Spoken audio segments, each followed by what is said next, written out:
Once you have an agent, the process is that your agent will then start sending your manuscript out to publishers, and it's called being on submission.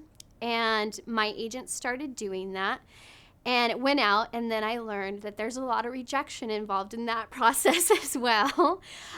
So I would wait and wait to hear back from these publishers, and then we would get notes that it wasn't quite a fit for them, or they had recently sold something else similar.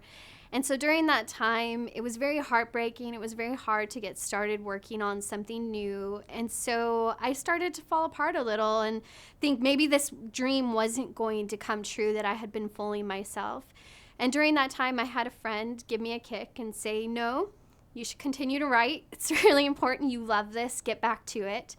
And so I got back to writing, and I finished my second book during that time. And that second book, If I Lie, I sent it off to my agent, and I said, I'm really worried you're going to hate this because my style has changed from one book to the next. It's not the same as what I signed with you with. And she said, no worries. She read it over Christmas and wrote me during the Christmas holiday and said, I love this. I cried. First of the year, we're going on submission. Even though we already had one book on submission, we were going to go ahead and take two out. So I didn't hold my breath because I had already been on submission for almost a year at that point with no sell.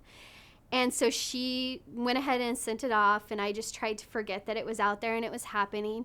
And then this crazy thing happened where that second book that I had written started getting these nibbles and these bites and these publishers that were interested in it. And at the end of the day, in January, we had 2 offers for the book. And in February, we signed with Simon & Schuster, which was amazing. And at that point, I thought, okay, we're gonna take my first novel that had been on submission for a year and tuck it into a filing cabinet and forget about it and just say, hey, it was a learning experience. And it was a month later that another publishing house contacted us and said, not only do we want to buy it, we want to buy it as part of a 3-book deal. And so I had an offer for 4 books within a month. And that summer, after that, the amazing news just kept coming. We sold rights to it in Germany and Turkey. So there have been these amazing readers in these other countries reading it in different languages. So I went from having a year of nothing to suddenly having 4 books within a month. So it was a happy year.